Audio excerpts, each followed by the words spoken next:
국민 여러분 안녕하셨습니까? 자유민주당 국정원 정상화위원장 최소영입니다. 오늘도 저희 공작관 TV 그레이트 게임을 애청하시느라고 국민 여러분들의 귀한 시간을 함께해 주셔서 충심으로 감사를 드립니다. 자, 오늘 자유민주당 대표이신 고영주 변호사님을 모셨습니다. 매우 지금 선거운동으로 공사가 다망하신데도 그럼에도 불구하고 오늘 고영주 대표님께서 시간을 할애하셔서 저희 방송에 출연해 주셨습니다. 자, 우선 고영주 대표님께 감사를 드리면서 우선 우리 애독자들과 국민들께 인사 말씀 좀 부탁드리겠습니다. 예. 안녕하십니까. 자유민주당 대표 고영주 변호사입니다. 우리 최소영 공작가님께서 아주 활발한 유튜브 활동을 하고 계신데, 옆에서 저를 많이 보도를 해주셨는데, 제가 이 공작관 TV에 직접 참석해서 출석해서 말씀드리는 건 이것이 처음인 것 같습니다. 네. 우리 공작관 TV 애독자들은, 시청자들은 전부 아주 열렬한 애국자식인 것을 잘 알고 있습니다. 계속해서 우리 공작관 TV를 많이 사랑해 주시기 바랍니다. 감사합니다. 네, 고맙습니다, 대표님. 네. 자, 국민 여러분, 4월 10일 이번 총선거가 며칠 남지가 않았습니다. 지금 국민 여러분들께서 귀중한 한 표를 행사하시고 또 이 나라의 미래를 결정할 투표를 하게 되어 있는데요. 이번에는 여러분들께서 여러분들이 거주하고 계신 지역에 가장 합당한 지역 일꾼은 여러분들의 의지와 생각대로 선출을 해 주시고, 그리고 비례대표에 있어서는 이 나라의 자유민주주의라고 하는 국가의 정체성을 지킬 수 있는 유일한 정당 기호 33번 자유민주당에게 표를 주셔야 됩니다.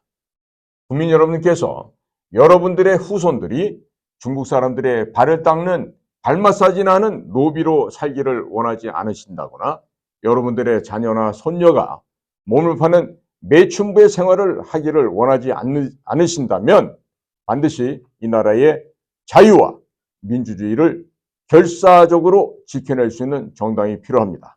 그것이 바로 자유민주당 33번이 되겠습니다.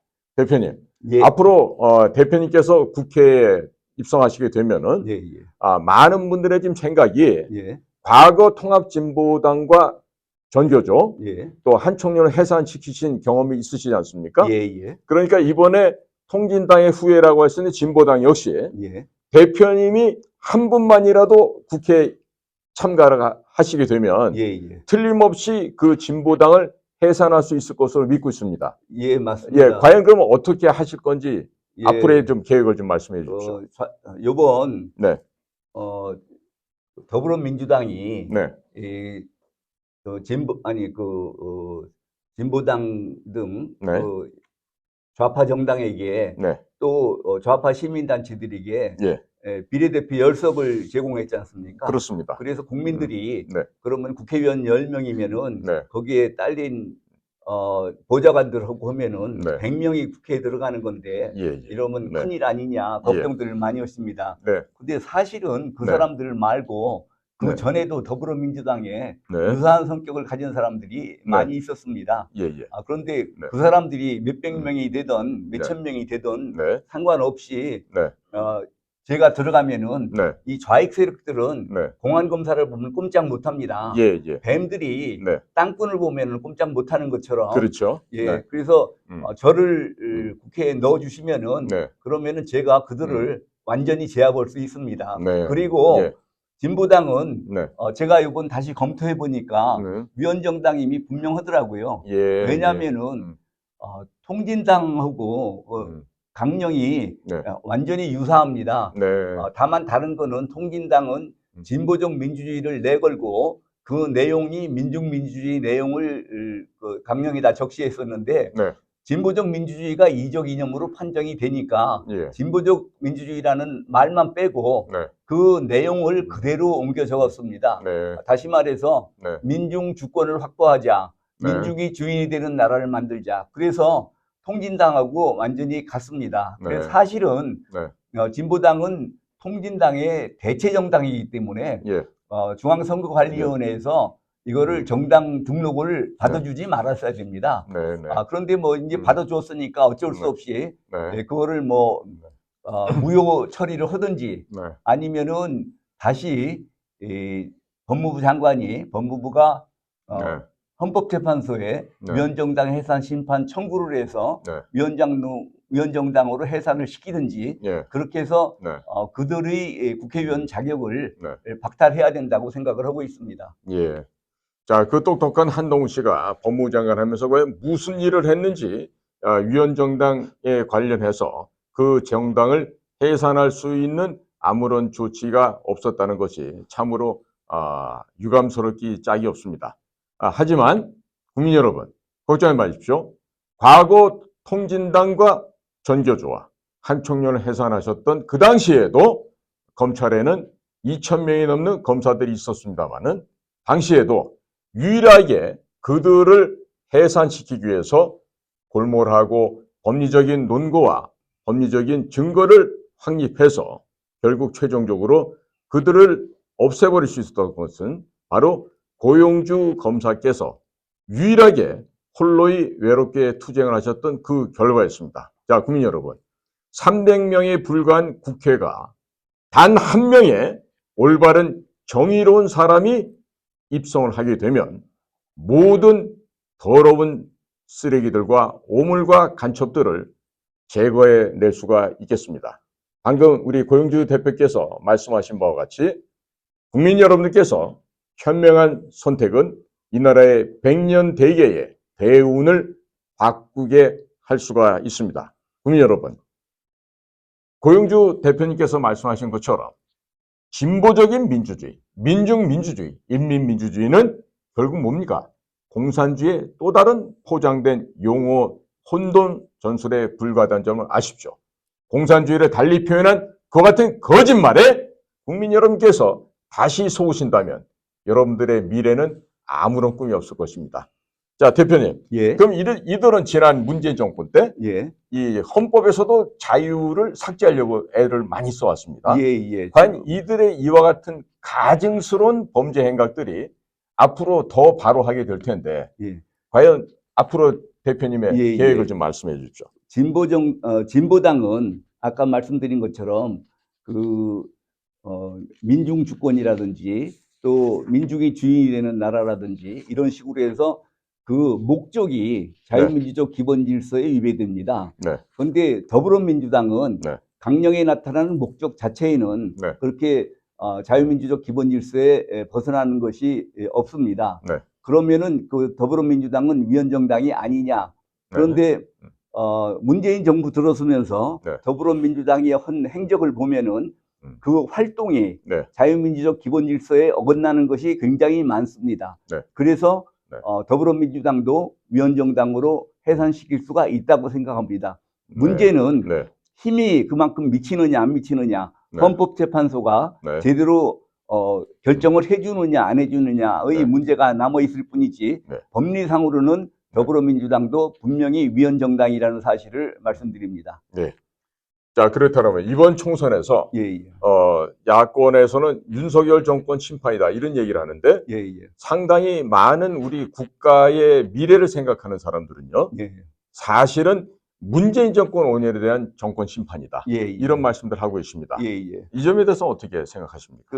아까도 한동훈 장관이 왜 법무부 장관으로 있을 때 더불어민주당이나 진보당을 위헌정당으로 해산을 안 했느냐 그 말씀을 하셨는데 결국 이거는 이 공안 업무인데 이 공안 담당 검사들이 또 법무부 장관이 이 해야 될 때 할 일을 안 하면은 겉으로는 조용하게 지나가죠. 시끄럽지 않죠. 그렇지만 할 일을 안 하면은 나라는 그만큼 속으로 먹는다. 그래서 결국은 공안검사들이 제대로 일을 안 했기 때문에 박근혜 대통령도 탄핵을 당하게 됐고 또 지금 윤석열 정부 하에서 한동훈 장관이 진보당 더불어민주당 해산 조치를 하지 않고 또 문재인 대통령 이재명이를 처벌하지 않고 그렇게 온 것이 지금 이런 사태가 벌어져서 다시 더불어민주당이 뭐 180석이 되느니 200석이 되느니 하는 소리가 나오게 된 것이 이게 전부 할 일을 제때 하지 않았기 때문에 이런 결과가 됐다는 사실을 명심해야 될 것입니다. 아직도 사실 국민들 가운데서는 과거 통진당을 해산하시고 나서 통진당의 그 잔당들을 갖다가 완벽하게 발본생활하지 못했던 아쉬움이 있었지 않습니까? 당시에 우리가 그런 대표님께서 검사직에 계시면서 그 일을 해오셨는데 아니 제가 그 퇴직한 다음이죠. 하지만은 그 당시에도 그런 그 통진당의 그 잔털들을 제거를 못했습니다. 맞습니다. 그 부분에 대해서 좀 그 당시 민정수석이었던 우병우 씨가 상당히 그 과오가 있었던 것으로 저희도 알고 있는데 그런 점을 좀 다시 한번 설명해 주심으로써 국민들에 대한 그 대공산권, 공산당에 대한 그 경각심을 다시 한번 좀 제고해 주시면 감사드리겠습니다. 저희가 통합진보당을 통진당을 위원정당으로 청원을 해서 결국은 그게 이제 김기춘 실장님을 통해서 박근혜 대통령을 움직여서 위원정당 해산심판 청구를 해서 결국은 통진당이 위원정당으로 해산되게 됐는데 독일 같은 경우는 공산당을 해산하면서 10만 명을 조사해가지고 5천 명을 기소했습니다. 아유, 대단하네요. 그런데 우리나라는 그래서 저희는 바로 통합진보당이 해산되는 날 2014년 12월 19일에 바로 그날 저녁에 대검에 통진당 잔당들을 반국가 단체 구성죄로 처벌해달라고 고발장을 냈습니다. 그런데 결국은 검찰이 그거를 수사를 기피하고 그러는 바람에 이제 그 통진당 장당들을 처벌을 못했고 처리를 못하는 바람에 박근혜 대통령 탄핵까지 이르게 됐습니다. 그런데 이제 그 과정을 왜 검찰이 수사지휘권을 가지고 있으면서 그 수사를 못하게 있는지 그 원인을 알아보니까 그게 최종적으로는 우병우 민정수석의 책임이었다는 것을 저희가 알게 됐는데 참 그 아쉽습니다. 우병우 수석이 공안 감각이 있었다 그러면은 그걸 그렇게 미루지는 않았을 텐데 그냥 그 시끄러워질까봐 그 통진당에 대한 수사를 만류하는 바람에 참 이렇게 그 뼈아픈 결과가 나타나게 됐습니다. 그럼 당시 그 공안부장인가요? 그 직책이 아마 정점식 전 의원이 있었던 대검 것 같은데. 공안부장이었죠. 그럼 그분도 우병우 그 민정수석의 지시를 받고 움직였던 상태였습니까? 그 당시는 전부 우병우 민정수석이 법무부 검찰을 법무부 검찰 법원을 다 담당하기 때문에 그 지시를 거절하기 어려웠을 겁니다. 참 대선배께서 이뤄놓으신 그 정말 역사적인 사건을 참 옥의 티가 아닐 수가 없겠네요. 그러니까 앞으로는 우리 우병우 수석처럼 그 특수부를 하면서 공안을 전혀 모르는 그런 사람들이 더 이상 이제 출몰을 해서는 안 되겠다 이런 생각이 드는데요. 자, 한편으로 지금 5.18이라 그러면서 지금 1980년 5월에 있었던 그 사태를 가지고 그 정신을 헌법 전문에다가 집어넣겠다. 이런 얘기가 지금 현재 여권 일각에서 지금 나오고 있지 않습니까? 그럼 도대체 5.18이라는 정신이 뭐길래 이자들이 이런 생각을 갖고 있는지 좀 다시 한번 좀 대표님께 여쭤보도록 하겠습니다. 글쎄요, 지금 5.18 정신을 헌법 전문에 넣는다고 그러는데 제 생각에는 5.18 정신이 뭔지를 아직도 파악을 못하고 있어요. 5.18 당시에 뭐 그 학생 시민들이 뭐 그 군사정부의 반대에서 일어났다라는 거는 어느 정도 민주화운동으로 이해할 수가 있는데 무기고를 습격을 해가지고 무기를 뺏어서 무슨 그 교도소를 습격하고 또 군부대를 습격하고 이런 것을 그러니까 이거는 5.18 정신하고 같은 건가 다른 것인가 이것까지 포함해서 5.18 정신이라고 그러는 것인지 우선 그 5.18 정신의 그 내용이 분명치가 않고 그리고 지금 헌법 전문에다 넣을 것 같으면은 그렇게 그 약간의 그렇게 그 반정부적인 행태만 꼭 5.18의 정신에 그 헌법 전문에 들어가야 되느냐. 6.25 때 우리나라를 지킨 자유소 정신이라든지 또 우리나라를 발전시킨 새마을 정신이라든지 이렇게 건설적인 정신은 하나도 그 헌법 전문에 안 들어가고 꼭 무슨 뭐 반정부 투쟁을 한 것만 그 헌법 정신에 넣어야 되는지 그것도 불분명하고 그러면 우선 당장 이제 5.18 문제 가지고 해가지고 지금 가짜 유공자들이 많지 않습니까? 그런데 이 가짜 유공자들을 가려내지도 않고 그거를 헌법 정신으로 헌법에다가 넣게 되면은 그 가짜 유공자들까지 그 신분이 헌법상의 신분을 얻게 됩니다. 그래서 이거는 우선 그 유공자들이 공적도 다시 한번 살펴서 가짜 유공자는 걸러내고 왜 그 영예스러운 민주유공자인데 그 명단을 밝히지 않는지 그것도 저희가 이해할 수가 없고 여러 가지 좀 그 해명이 돼야 될 것이 많다고 생각합니다. 실질적으로 지금 최근에 의심을 받고 있는 사람이 한명숙, 이해찬, 또 김경수 이런 자들이 지금 5.18 유공자에 포함되어 있는데 김경수 같은 경우는 1980년도에 초등학교 2학년인가 3학년의 나이였습니다. 그리고 이해찬은 광주에 단 한 번도 가본 적이 없었는데 자신이 5.18 유공자가 되어 있다고 하면서 이상하다고 직접 얘기한 적도 있었습니다. 물론 남편 박성준과 함께 간첩 활동을 해왔던 한명숙이는 더 이상 뭐 언급할 가치도 없겠습니다만은 지금요 5.18이 민주화 운동으로 돌변한 데는 다음과 같은 배경이 있었습니다. 과거 3당 합당으로 김영삼 씨가 대통령이 되었고 이후에 학생운동권에서 몸을 담고 야권 투쟁을 했던 박계동이라는 민주당 의원이 김영삼 씨가 노태우 전 대통령부터 받았던 4천억 원을 발설을 하게 됩니다. 당시 안전기획부를 휘어잡고 있던 YS의 아들 김현철이가 갖가지 돈을 은닉을 해놓고 그것이 들통이 났었습니다.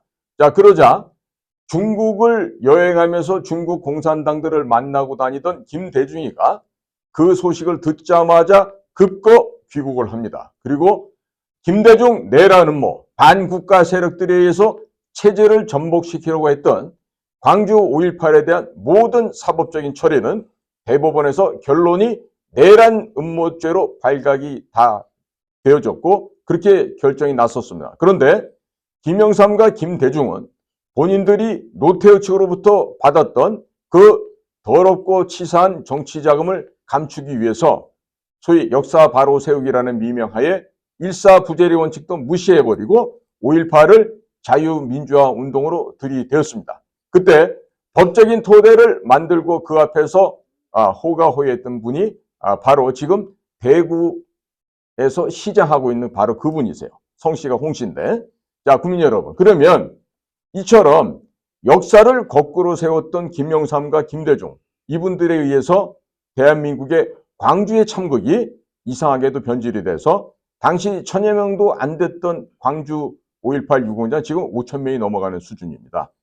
지금 군, 경찰, 국가정보원 모든 국가의 조직에 이런 부당한 사람들이 5.18 가산점을 통해서 국가 공직에 머물고 있습니다. 이로 인해서 특히나 제가 근무했던 국정원은 지금 거의 마비가 되어 있는 상태입니다.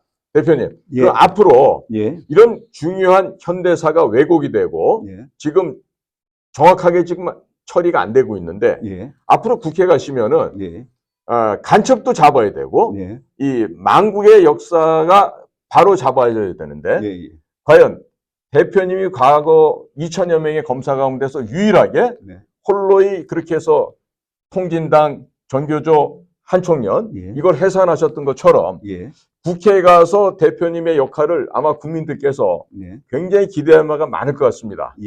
그 건강도 좀 살피셔야 될 것 같은데 앞으로 이러한 그 중차대한 국가적인 사명을 헤쳐나가시고 또 완벽하게 이제 원상을 복구를 하셔야 될 텐데 그 점에 대해서 좀 국민들에게 좀 안심할 수 있게 대표님의 어떤 그 소신이랄까 앞으로 방향에 대해서 좀 설명을 좀 해주시면 감사드리겠습니다. 지금 아까도 말씀드린 것 같이 그냥 공안 검사는 아무나 하면은 된다. 그 네. 자리에 갖다 놓으면 된다라고 생각하는 분들이 있는데 네. 공안이야말로 그야말로 전문적인 지식이 필요한 분야입니다. 네. 네. 제가 이제 그런 공안 업무를 담당하다가 네. 구공안이라고 그래가지고 공안에서 완전히 예. 밀려나가지고 네, 네. 여기까지 이제 오게 됐는데 네. 저는 뭐 그 뒤에도 공안에 네. 대한 관심을 계속 가지고 있었고 네. 아까도 말씀드렸던 것처럼 네. 이 좌익들은 예. 공안 검사를 보면은 꼼짝 못하게 돼 있습니다. 예, 예. 그래서 네. 제가 국회에 들어가면은 네. 이 좌익 세력들이 아무리 많아도 다 제압할 수 있다고 자신하고 있습니다. 예. 자, 아무리 독한 독사들도 땅꾼을 보면 맹 못 추듯이 예. 간첩 세력들 그리고 종북 좌익 세력들은요 고용주 검사 같은 분을 뵙게 되면은 오금이 저리고 오줌을 싸는 그런 상황이 될 것입니다. 자, 국민 여러분, 꼭 우리 고용주 대표님께서 국회에 이번에 가셔서 이 나라의 역사와 전통을 바로 세우는 그러한 획을 긋는 획기적인 일을 하실 수 있게끔 바로 우리 33번 자유민주당 비례대표에게 꼭 국민들의 표를 몰아주시기 바랍니다. 자, 대표님. 예. 지금 국가가 전체주의 사회를 가는 게 아니냐 예. 혹은 공산화로 추락해버리는 것이 아닌가 예. 하는 걱정들을 많은 국민들께서 하고 계십니다. 예. 보면은 지나간 문재인 5년 동안에는 네. 소위 좌익단체가 중심으로 되어 있는 시민단체들에게 예. 해마다 102조 예. 3천억 원이나 되는 돈을 예산을 책정을 해서 예. 좌파 시민단체들의 밥을 먹여줬습니다. 예. 거기에다가 지금 올해는 24조로 되어 있습니다만은 예. 문재인 기간 동안엔 대략 30조 원씩 예. 용처가 어딘지도 모르는 공무원들조차도 이 돈이 어디 쓰는지 모르는 네. 그런 성인지 예산이 한 30조 원씩 책정이 됐습니다. 네. 그럼 금년도를 24조라 하더라도 이런 시민단체 보조금까지 합하면 126조 예. 3천억 원이나 됩니다. 예. 그 중에 상당 부분을 이 나라의 국방과 안보에 쓰면은 예. 보다 더 좋을 텐데 예. 이런 그 시민단체 지원되는 보조금이나 예. 이런 성인지 예산에 불효불급하지 않은 곳에 돈이 낭비되는데 예. 앞으로 이런 것들은 어떻게 대처를 해 나가시겠습니까? 지금 이제 대개 네. 이 좌파 단체들이 네. 민주화 단체, 민주화 유공자 네. 이런 그 노후를 쓰고 네, 네. 그렇게 행세를 하고 네. 정부 보조금을 받고 그러고 있습니다. 네. 근데 진짜로 대한민국의 민주화를 위해서 네. 공로를 세운 사람들 같으면은 네. 돈이 더 많이 들더라도 예, 예. 지원할 수 있죠. 네. 근데 저 사람들이 지금 민주화라고 하는 거는 네. 우리 국민들이 네. 용어 혼란 전술에 속아 넘어가서 그런 것이지 네, 네. 진짜 민주화가 아니고 자유민주주의 민주화가 아니고 그렇죠. 인민민주주의 민주화입니다. 네, 네. 우리 국민들이 그동안에 민중민주주의라든지 네. 인민민주주의라든지 네. 진보적 민주주의라든지 그런 뜻을 몰라가지고 네. 그냥 인민민주주의 그러니까 그 민주주의 운동을 했다 그러면은 네. 그 사람이 사실은 인민민주주의 운동, 네. 프롤레타리안 민주주의 운동을 네. 한 것을 자유민주주의 운동을 한 것으로 착각을 하고 네. 그러고서 다들 그렇게 대우를 해줬는데 네. 이게 이제 그 사람들이 여태까지 민주화 유공자로 예우를 받은 것이 자유민주주의 운동을 해서 민주화 유공자가 된 것이 아니고 예, 예. 사실은 공산주의 운동을 프롤레타리안 민주주의 운동 또 인민민주주의 운동, 민중민주주의 운동으로 위장을 해서 네. 공산주의 활동을 한 것을 지금 민주주의 유공자로 해가지고 민주화 유공자로 해가지고 네, 네. 대우를 받고 있기 때문에 네. 방금 말씀하신 것처럼 네.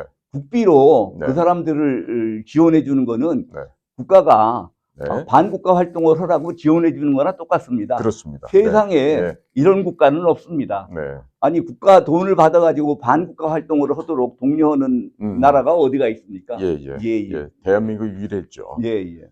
자, 이번에 예. 자유민주당이 받은 번호가 33번입니다. 예, 예. 33번이라는 이 숫자에 대해서 네네. 많은 분들이 상서로운 숫자다. 예, 맞습니다. 희망이 있는 숫자다. 예, 예. 이런 말씀들을 많이 해주고 있습니다. 예, 예. 대표님께서 네네. 33이 이 함의하고 있는 예. 그 여러 가지 의미에 대해서 한번 국민들에게 좀 네. 설명을 해주시면 좋겠습니다. 예. 저희는 미처 생각하지 못했던 의미까지 네. 주변에서 많이들 말씀을 해주셨습니다. 네. 저도 뭐 알던 얘기는 네. 일제하에서 네. 이미 독립선언서, 그렇죠. 네. 독립선언서에 서명하신 분들이 저기 33일 33일이었지 않습니까? 그렇습니다. 그분들이 그 일제 탄압 속에서 독립운동을 했던 것처럼 목숨을 걸고 독립운동을 했던 것처럼 지금 좌익들이 바라보고 있는 이 사회에서 저희 보고 목숨을 걸고 반공투쟁을 하라. 독립운동을 하는 심정으로 반공투쟁을 하라. 그런 뜻으로 많이 받아들여졌습니다. 매우 깊은 의미입니다. 그리고 어저께가 부활절이었는데 그렇죠. 기독교에서는 지난주가 고난의 주간이고 지난 금요일이 성금요일이고 또 어제가 부활절이었는데 예수님께서 부활하신 것이 이제 33년을 사시다가 그렇죠. 고난을 받으시고 돌아가셨다가 3일 만에 부활하신 3일 만에 부활하셨죠. 그래서 그 기독교에서도 33이라는 숫자가 굉장히 성스럽게 취급이 되고 있고 또 불교에서도 관음상이 33가지 종류가 있답니다. 그래서 33 관음상이라고 해가지고 불교에서도 또 그게 그렇게 그 상스러운 의미로 그렇게 쓰이고 있고 또 우리 민속놀이에서 또 삼땡이라고 그러지 않습니까? 삼땡은 다른 것보다 훨씬 운이 좋은 그 땡이라고 그럽니다. 그리고 삼삼하다 이런 말 전부 그래서 또 이승만 대통령께서 미국에서 망명 생활을 33년간 하셨고 또 나중에 6.25 전쟁에서 이기고 난 다음에 54년도에 미국 상하 양원 합동회의에 가서 이승만 대통령께서 연설을 하셨는데 그때 33번 기립박수를 받았답니다. 그런 것도 또 특별한 의미가 있다고 봐서 저희 자유민주당이 33번이라는 이 기호를 받은 것은 그게 특별한 의미가 있을 거라고 생각을 하고 있습니다.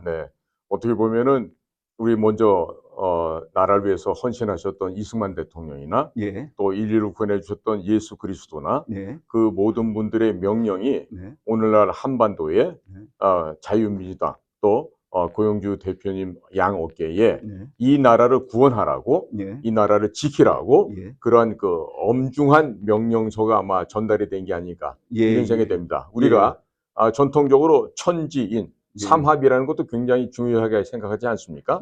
그러니까 그 삼합이 두 번이나 겹으로 겹친 이 삼삼이라는 숫자 역시 굉장히 큰 의미가 있다고 보여집니다. 자, 국민 여러분, 여러분들께서 4월 10일 날 비례대표 투표하실 때 반드시 삼삼하게 저희 자유민주당을 찍어주시면 바로 저희 자유민주당이 이 나라 대한민국의 자유와 민주주의를 목숨 걸고 지키도록 하겠습니다. 자, 누구나 다 검사가 되고 싶다고 응시한다고 검사가 될 수 없습니다. 설령 검사가 되었다 하더라도 지금 역사관이 결핍되어 있는 특수부 검사들, 이런 사람들이 과연 고영주 검사께서 걸어왔던 통진당 해산, 전교조 해산, 한청년 해산과 같은 일을 감히 상상이나 할 수가 있었겠습니까? 마찬가지입니다. 저도 공작관으로서 국가정보기구에서 평생을 일을 했던 사람이지만 누구나 다 원한다고 해서 국가정보기관의 요원이 될 수가 없습니다.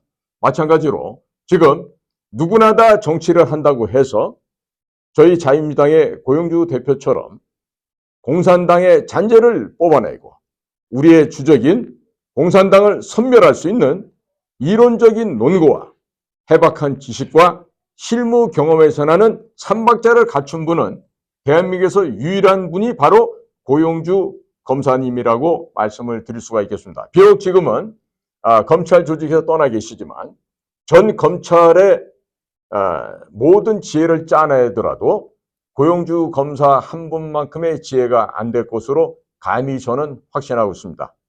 대한민국을 잘 살게 되는 선진국가, 품격 높은 문화 강국이 되기를 요구하고 희망하는 국민 여러분, 좌우를 따지지 마시고 금번 4월 10일 총선에서는 꼭 33번 자유민주당을 선택함으로써 이 나라가 공산화되는 것을 막아주시고 대한민국의 자유와 민주주의 그리고 시장 경제가 영원토록 찬란하게 빛나는 대한민국이 될 수 있게끔 국민 여러분들께서 뜻을 모아주십시오. 대표님, 끝으로 국민 여러분들께 이번 선거를 맞이해서 국민들이 가져야 될 마음가짐이랄까, 내지는 또 대표님께서 국민들에게 바라는 그런 말씀을 좀 마무리해 주시길 바랍니다. 저를 아시는 분은 잘 아실 텐데 저는 평생 정치라는 걸 생각해 본 적이 없습니다. 그러다가 어떻게 박근혜 대통령 탄핵을 계기로 해가지고 지금 태극기 운동을 하게 됐고, 그러다가 이렇게 국힘당의 대한정당으로서 지금 자유민주당을 만들게 됐는데, 지금 그 시대 사명이 자유민주 체제를 어떻게든지 지켜야 된다가 지금 시대적인 요구고 시대 정신인 것 같습니다. 그래서 지금 이 상황에서 왜 저를 정치권에 불러들였는지, 하늘의 뜻이 저를 하여튼 그 자유민주 체제를 지키는데 내가 한 몫을 해라, 내 몫을 다해라라고 저를 불러주신 것이 아닌가, 그런 생각을 하고 있습니다. 하여튼 그게 이 시대의 시대정신이고 시대적 사명이고 하늘의 뜻으로 알고, 저는 대한민국의 안보와 자유민주체제 수호 그리고 국가 정상화를 위해서 제 온몸을 바칠 것을 약속드립니다. 감사합니다. 네. 자, 국민 여러분, 자유민주당 고영주 대표님의 설명을 들으셨죠? 결기 있는 검사, 국가의 정상화를 바라고 그것을 실천하고자 하는 검사, 무엇보다도 이 나라의 국체인 자유와 민주주의를 수호하시겠다는 고영주 대표님의 결의에 찬 말씀을 들었습니다. 국민 여러분, 절대로 오판하지 마시고 이 나라를 지키고 싶으십니까? 여러분들의 자유로운 삶이 지속되기를 원하신다면 오직 이번 4월 10일 선거에서는 33번 자유민주당을 선택함으로써 이 나라를 지켜나가시는 것입니다. 여러분들의 한 표, 여러분들의 현명하고 지혜로운 결정은 대한민국의 앞날을 결정할 것이고, 저희 자유민주당과 함께 보다 도약하고 보다 품위 있는 그러한 국격 있는 대한민국을 만드는 기초가 된다고 믿어 의심치 않습니다. 자, 오늘도 귀한 우리 분을 다름 아닌 고영주 대표님을 모시고 저희 공작관 TV에서 최초로 고영주 대표님과 이 방송을 하게 되었습니다. 국민 여러분, 저희 방송을 애정하고 보시는 분들이 많다는 걸 알고 있습니다. 여러분, 이 방송을 주변에 널리 알려주십시오. 커서 복사해서 손가락 운동을 해주시길 바랍니다. 그렇게 해서 4월 10일 날 올바른 판단, 지혜로운 결정을 할 수 있게끔 주변 사람들에게도 많이 알려주셔서 이 자유 대한민국을 지켜나가는데 국민 한 분 한 분의 도움과 여러분들의 지지와 성원이 그 어느 때보다도 필요하다 하겠습니다.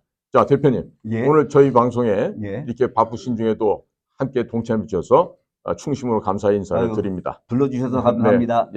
국민 여러분 고맙습니다. 오늘도 저희 공작관 TV 그레이트 게임과 신규 채널인 인도태평양 전략연구원을 애청해 주셔서 감사를 드립니다. 또 다시 가까운 시간 내에 다시 찾아뵙도록 하겠습니다. 감사합니다. 안녕히 계십시오.